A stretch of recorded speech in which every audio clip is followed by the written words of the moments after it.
Ya, halo selamat malam pemirsa, kembali di Metro TV Newsroom. Tadi baru saja kita saksikan bersama-sama seperti apa suasana pembukaan Kongres kelima PDI Perjuangan yang berlangsung di Bali hari ini. Dan seperti kita lihat tadi gambar di awal dihadiri oleh banyak sekali bintang politik, diantaranya Presiden Jokowi dan tidak hanya Joko Widodo.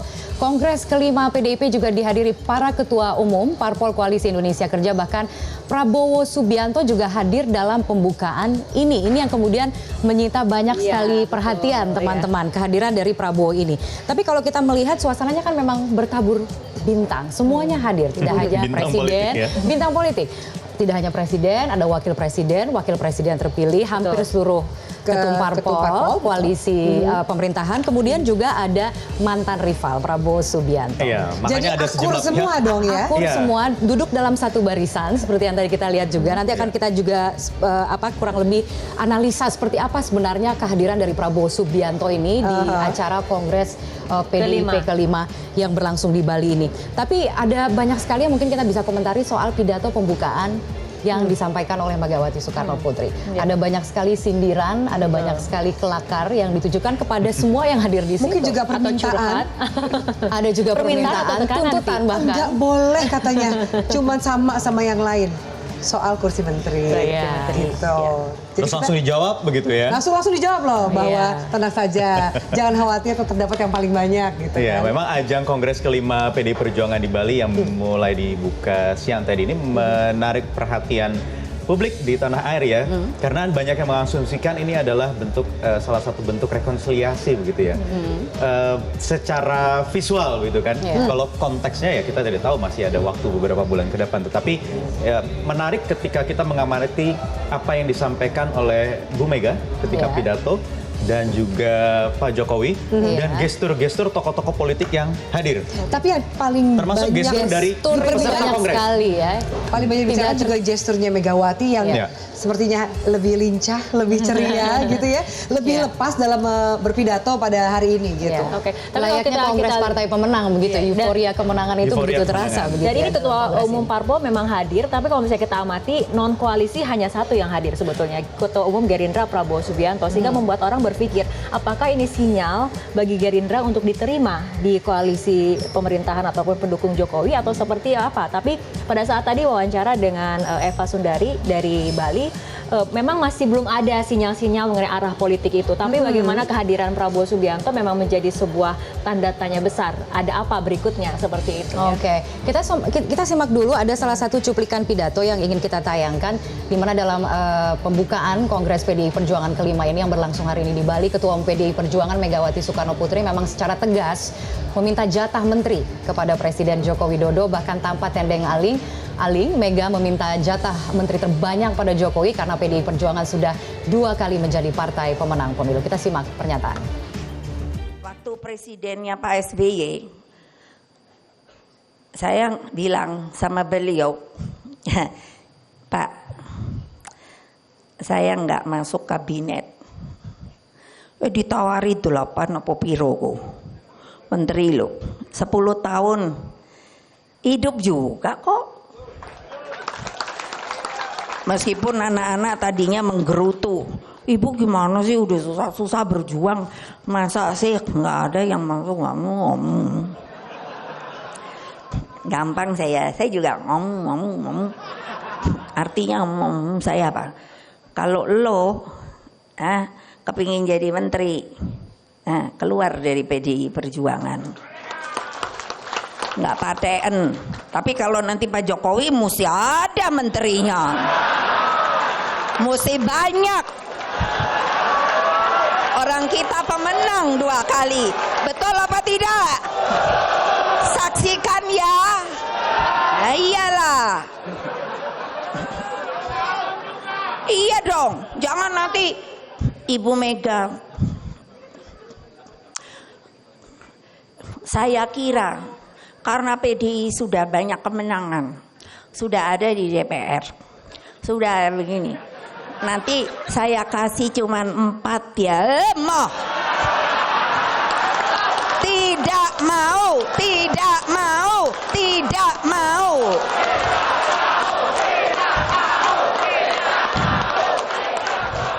Iya dong. Orang yang nggak dapat aja minta. Ore, ore. Ini di dalam Kongres Partai Bapak Presiden.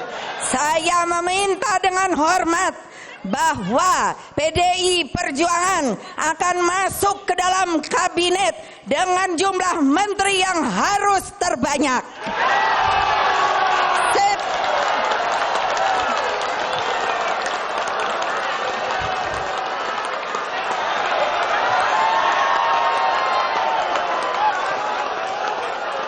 Itu namanya baru pukulan dap. Kalau yang lain 2 dan PDI 4 kan juga sudah 2 kali.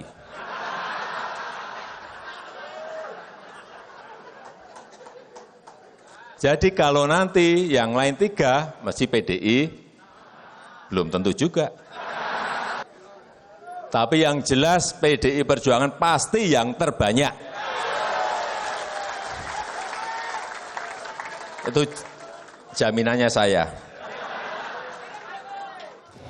Jadi itu udah langsung dibalas begitu ya dalam forum yang sama. Ada yang meminta jatah menteri kemudian dibalas dan memastikan bahwa akan dapat jatah menteri terbanyak. Itu yang perlu garis bawahi ya. Jadi kemudian senyumnya Ibu Mega tidak meredup seperti itu. Tapi kalau untuk mendapatkan suasana di balik layarnya, sebenarnya kita ada Don Bosco Selamun, jurnalis senior yang saat ini akan bergabung dari Bali. Bang Don.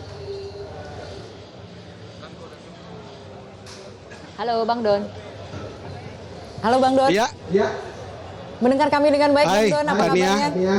Saya mendengar tapi agak terputus-putus. Oke. Bang Don mungkin boleh mengomentari soal gaya Megawati Soekarno Putri pada saat memberikan pidato di pembukaan Kongres ke-5 PDIP di Bali ini. Seperti apa suasananya dan apa yang mungkin Bang Don bisa komentari soal gaya dari Ibu Mega ini?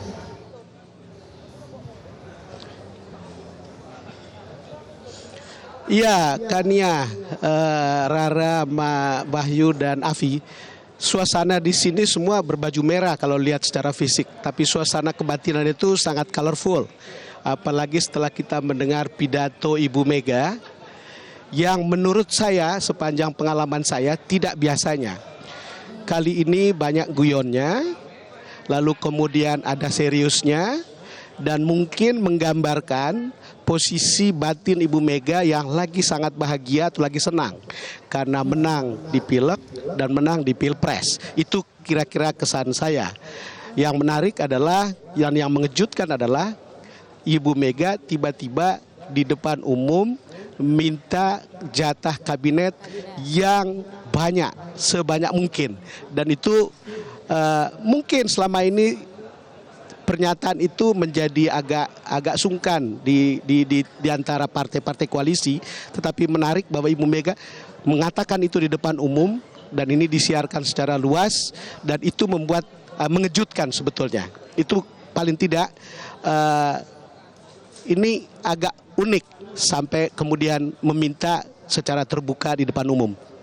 Bang Don, kalau tadi Bang Don katakan Demikian. ada yang serius, ada yang guyon, bicara soal kemudian Ibu Megawati meminta jatah kursi menteri terbanyak, kita garis bawahi, itu masuk kategorinya serius atau guyon? Dan mengapa kemudian itu keluar dari mulut seorang Megawati? Apa karena juga ada partai koalisi lain yang sudah minta 10 menteri gitu? Itu dia Afi, maka kenapa saya tadi terkejut dan saya mengatakan itu mengejutkan, karena ini bisa dilihat apakah ini guyon ataukah ini sinyal politik yang serius, tetapi itu pasti sesuatu gitu. Pasti sesuatu, kenapa menjadi sesuatu? Ini kan topik yang sedang hangat dan ditunggu-tunggu. Saya merasa atau saya yakin selama ini dalam kongres ini pasti akan membicarakan soal posisi menteri, mana yang akan diisi oleh PDIP, tetapi kemudian disampaikan di depan umum, apalagi ada partai-partai koalisi yang hadir, saya merasa bahwa ini agak mengejutkan. Lalu kemudian kalau ditanya apa gitu, ya ada yang saya tanya teman-teman di sini, banyak teman-teman PDIP mengatakan ini guyon, menyampaikan komunikasi politik secara guyon, tapi ada juga yang mengatakan ya udah ini sekalian declare supaya Jokowi yang punya hak prerogatif bisa mendengar langsung di depan umum. Apakah mana yang benar, kita nggak bisa memastikan itu, Afi.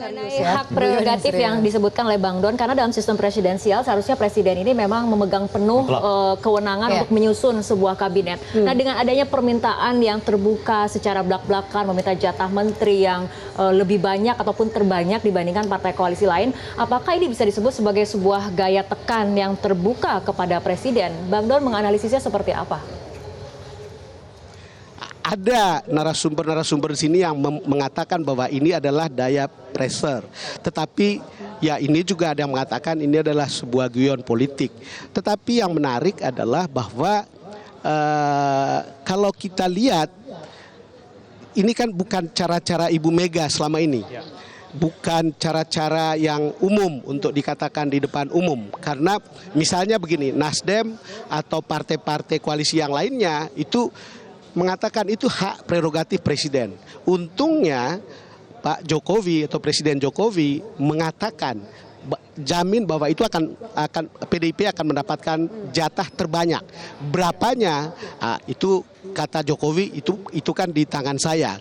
Kalau nanti banyak begitu ya Bang Don. PDIP Tapi Bang Don, saya jadi teringat apa yang dikatakan oleh Romo Frans Magnis Suseno begitu ya, budayawan ketika Bu Mega masih menjabat sebagai presiden, yang saat itu mengomentari gaya bicara atau komunikasi politik Bu Mega yang dianggap pelit bicara, tidak secara gamblang menyampaikan pesan-pesan yang dikirim hanya melalui sinyal-sinyal.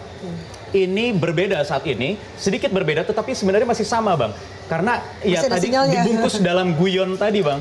Apakah ini memang benar, serius, atau guyon gitu? Mungkin guyon yang harus dianggap serius. Guyon yang harus ditanggapi secara serius, itu menarik Bang. Karena guyon yang mestinya bisa dianggap serius, mungkin saya setuju itu. Iya, yang pasti tapi boleh kita ada pernyataan juga, karena ini arena saling balas-membalas begitu ya, dalam arti tidak hanya kemudian Presiden Jokowi begitu yang memberikan respon langsung. Tadi kan sudah disampaikan bahwa hampir seluruh ketum partai dari koalisi pemerintahan saat ini, atau maksud saya untuk yang akan datang itu juga ikut hadir dalam pembukaan kongres ini, dan salah satu diantaranya adalah Ketua Umum Partai Nasdem yaitu Surya Paloh yang kemudian juga memberikan komentarnya soal jatah menteri ini. Kita simak pernyataannya. Apa Nasdem?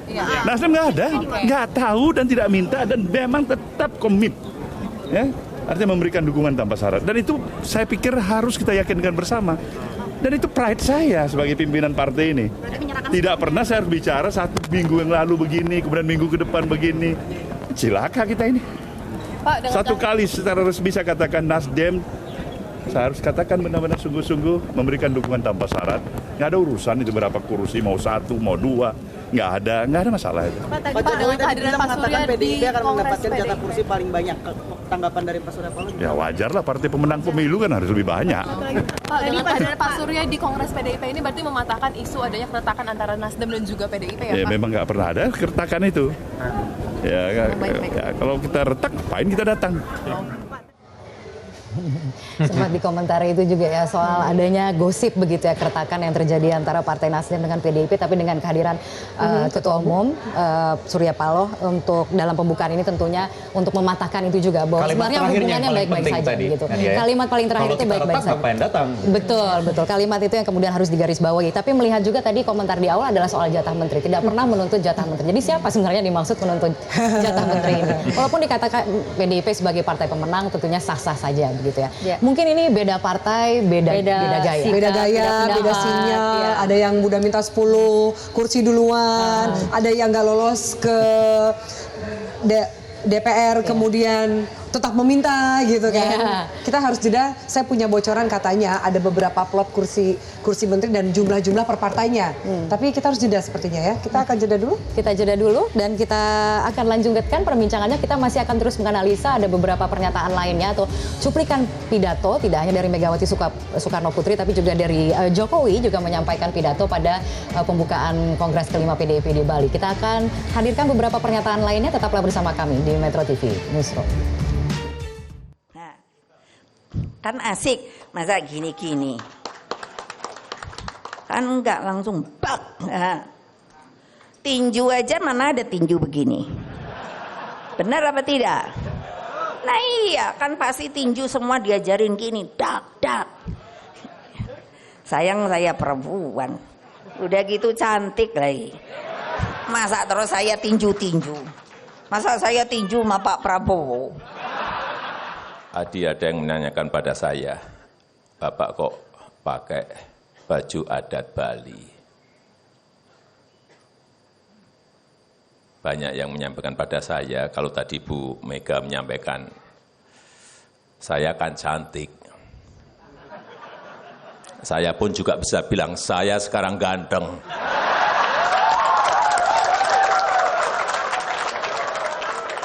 Kembali pertanyaan, kenapa saya pakai baju adat Bali?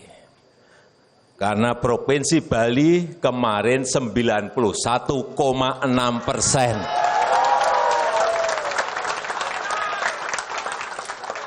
Mohon maaf Pak Prabowo.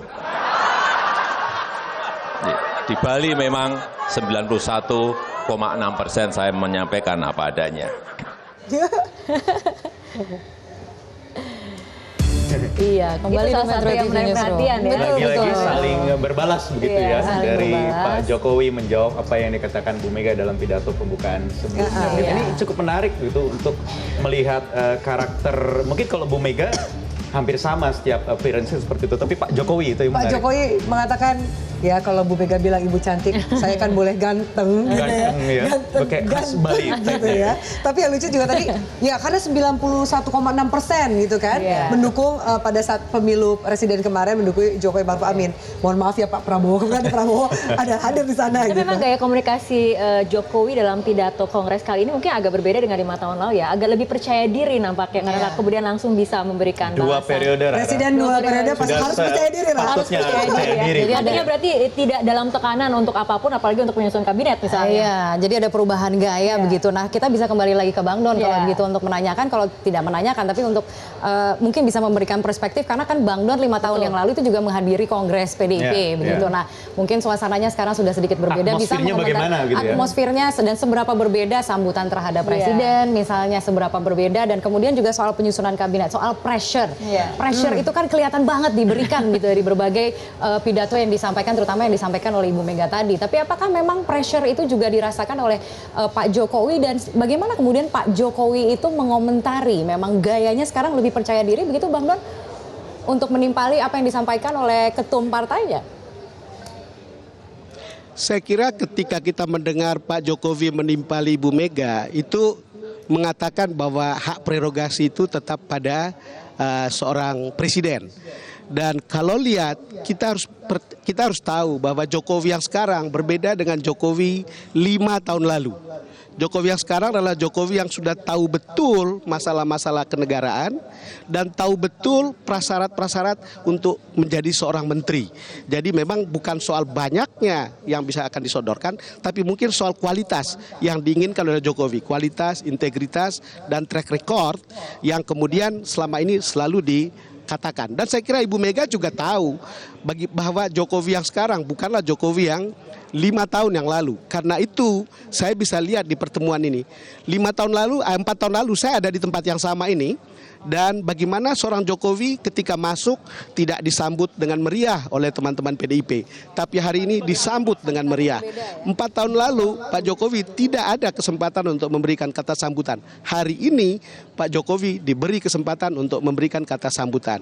4 tahun lalu Ibu Mega memanggil Pak Jokowi sebagai petugas partai. Kali ini selalu disebut Pak Jokowi atau Bapak Presiden atau Pak Jokowi atau Bapak Jokowi. Sesuatu berubah dan saya yakin kalaupun ada permintaan tadi, saya kira Bang Surya sudah mengatakan paling tepat bahwa itu sepenuhnya hak prerogatif Presiden. Ya memang karena Jokowi yang sekarang Jokowi yang sudah berbeda, bukan berarti ini, tapi betul-betul tahu apa yang dibutuhkan, siapa yang dibutuhkan, dan bagaimana dia menentukan kriteria untuk mencapai tujuan-tujuan kabinet di pemerintahan berikutnya. Ya, Bang Don, saya mau tanya, kalau kemudian ada kehadiran Prabowo di sana, bagaimana desas-desus atau informasi yang beredar, apakah artinya Gerindra Jalan Akan semakin diterima. mulus. pintunya Pintu semakin terbuka. terbuka Afi, untuk bergabung Afi, atau seperti apa? Ini pertanyaan yang menarik, Afi. Tetapi 3 bulan lalu ketika lagi panas-panasnya situasi setelah Pilpres, saya bertemu dengan seorang teman dekatnya Prabowo. Dia mengatakan hanya tinggal tunggu waktu yang tepat, Prabowo akan kembali ke habitatnya. Habitatnya itu apa? Habitatnya itu adalah habitat nasionalis. Dan di tempat ini tadi, saya melihat hal yang dikatakan oleh teman saya dan teman Pak Prabowo 3 bulan lalu itu menjadi kenyataan. Memang habitatnya adalah habitat nasionalis. Kalau lihat seperti situasi di sini, bagaimana akrabnya, Anda bisa lihat bagaimana foto yang kemudian selfie dengan Mbak Puan, Ibu Mega, dan Prananda, putranya Ibu Mega. Itu sesuatu yang menggambarkan bahwa begitu dekat. Memang ini habitat yang sebenarnya dari seorang Pak Prabowo. Maka kalau kita kembali kepada Pilpres kemarin, mungkin lebih banyak untuk kita bicara ya karena ada kesamaan kepentingan untuk memenangkan Pilpres, ya jalan seperti itulah yang ditempuh. Dan hari ini kelihatannya banyak hal itu harus berakhir. Iya, banyak sinyal-sinyal yang dikirimkan oleh Bu Mega dalam pidatonya untuk Pak Prabowo atau mungkin untuk orang-orang yang berada di sekitar Pak Prabowo. Salah satunya dengan menyinggung soal penghancur demokrasi, Bang. Sepemantauan Bang Don tadi, bagaimana ketika Bu Mega berbicara soal itu? Ya kan Ibu Mega mengawali pidato politiknya dengan bahwa Pilpres kemarin hampir menghancurkan bangsa ini. Itu saya kira opening yang kemudian membuat kita sadar bahwa yang kemarin itu memang sesuatu yang berbahaya untuk bangsa ini. Lalu kemudian diingatkan lagi akan ada pilkada pada tahun 2020. Yang ingin dikatakan juga adalah bahwa demokrasi harus sejalan dengan toleransi. Tanpa toleransi, demokrasi juga tidak sehat. Jadi demokrasi tanpa toleransi juga sama-sama tidak sehatnya. Jadi kalau lihat hal seperti ini, pertemuan tadi di mana ada Bang Surya, ada PDIP, ada Ketua Umum Gerindra, Pak Prabowo, ini betul-betul menggambarkan situasi bahwa kita akhiri dan kemudian kita baru bertanding lagi pada tahun 2024. Sekali lagi Prabowo kembali ke habitatnya, lalu kemudian kita lihat lagi akan seperti apa peta pada tahun 2024. Itulah yang kata Pak Ibu Mega, nanti kalau mau bertempur tunggu 2024 lagi. 2024 ya. Itu kan ada rodenya begitu ya. Betul. Jadi istirahat dulu nih. Sekarang istirahat dulu. Masa untuk istirahat, masa untuk bersahabat kembali begitu. Tapi tiga tokoh sentralnya itu jelas tadi begitu ya Bang Don. 3 tokoh sentralnya ada Ibu Mega, Pak Jokowi, kemudian Pak Prabowo begitu ya. Dan Pak Prabowo ini setiap kali selalu mendapat posisi terhormat disebut di pidato, di awal pidato disambut begitu ya. Sebetulnya disebut ya. Beberapa kali disebut begitu. Termasuk juga yang saya ingat, memang Pak Prabowo itu disambut hangat di sini. Lalu kemudian disebut dalam pidato, termasuk Pak Jokowi maupun Ibu Mega. Lalu kemudian Ahok juga disambut hangat. Tapi yang perlu diketahui adalah, memang tadi malam Ibu Mega sudah mengingatkan kader di dalam sebuah rapat internal mereka untuk mengatakan jangan menyoraki Pak Prabowo kalau datang ya. Kira-kira begitu. Apapun cerita, tapi menurut saya bukan karena hal seperti itu. Tapi saya kira ambience-nya pertemuan ini memang memperlihatkan bagaimana rekonsiliasi politik demi bangsa ini ke depan itu lebih baik. Ini pembelajaran baru, ini pembelajaran yang bagus untuk kita semua. Iya, jadi forum rekonsiliasi seperti kata Wahyu tadi. Tapi satu saja sebenarnya terlepas dari serunya saling sindir gitu di arena pembukaan Kongres PDIP ini, sebenarnya agenda terbesar ini adalah untuk menentukan masa depan PDIP tentunya ya. Pembahasan. Yang dipastikan ketua umumnya itu masih akan Megawati Soekarno dipegang oleh Megawati Soekarno Putri. Iya. Itu juga wacana juga posisi Ibu Megawati itu tidak tergoyahkan. Posisi Ibu Megawati itu tidak tergoyahkan. Dia punya sejarah, dia punya jejak. Kalau kita ikuti sebagai wartawan yang sudah lama saya ikuti, itu Ibu Mega itu sudah mengalami pahit-pahitnya politik. Lalu kalau sekarang tiba-tiba ada yang mau mengambil itu atau mau bertanding untuk itu juga, menurut saya itu akan menjadi soal besar di kalangan PDIP. Jadi memang itu sudah selesai. Kita juga baru dapat informasi bahwa Megawati Soekarno Putri sudah resmi terpilih lagi sebagai Ketua Umum PDI Perjuangan dalam Kongres kelima PDIP kali ini. Yang ditunggu selanjutnya adalah soal wacana ketua harian. Ini yang menarik. Antara Prananda Prabowo atau Puan Maharani, seperti itu ya. Jadi gosipnya seperti apa Bang Don? Antara Puan Maharani dengan Prananda Prabowo ini. Sedikit akan dibuka jalan 2024 nampaknya, dan kita akan pantau sampai hari Minggu ya, sampai hari Sabtu. Sampai hari Sabtu tanggal 10 Agustus 2019. Menarik ya? Menarik sekali. Menarik juga sekali. Mau membahas ini, soal tadi kursi. artinya ketika Menarik, kemudian sangat menarik. terpilih kembali, berarti Megawati Soekarno Putri itu adalah ketua umum parpol terlama loh dari Iya, sejak tahun iya. 1999. Walaupun tadi ada sedikit intermezzo begitu ya, ketika Bu Mega juga menyatakan capek loh jadi ketua umum. Iya, betul. Lama loh Dia saya jadi sempat ketua mengatakan umum. seperti Mungkin itu ya. makanya ada wacana ketua harian ataupun wakil ketua Ada umum. ketua Kita tunggu harian. nih seperti apa. Mungkin untuk Regenerasi transisi ya? itu Iya. akan Transisi. terjadi sekarang atau tidak begitu Bang Don? Ini kan yang ditunggu-tunggu gitu ya. Jangan-jangan Ibu Mega akan jadi Kalau ketua di- parpol seumur hidup? Kalau mendengar pidato atau pembicaraan Ibu Mega di beberapa tempat, memang kelihatannya PDIP kali ini mempersiapkan regenerasi itu 2024. Dan saya rasa waktu Mbak Puan lebih banyak untuk melakukan berbagai hal. Mungkin juga Prananda, saudaranya, mungkin juga yang juga berminat pada politik juga mempersiapkan diri untuk menuju ke sana. Tahun 2024 dan saya kira Ibu Mega masih sehat walafiat untuk meneruskan kepemimpinannya. Oke, baik. Dan kita tinggalkan dulu arena Kongres PDIP. Bang Don masih akan bersama kita. Masih ada tema-tema lain yang akan kita bahas. Tentunya isu kemarin yang membuat aktivitas di ibu kota dan juga beberapa kota lain. Blackout ya. Jawa Barat, Jawa Tengah sebagian itu blackout, aktivitas terhenti itu yang akan kita bahas nanti. Sampai dengan sejauh ini penyebabnya masih belum jelas. Walaupun dikatakan oleh Direktur Utama PLN mengatakan atau PLT Direktur Utama PLN mengatakan bahwa tidak ada penyebab tunggal dari pemadaman yang terjadi pada hari Minggu kemarin. Kita akan bahas sesaat lagi di Metro TV News.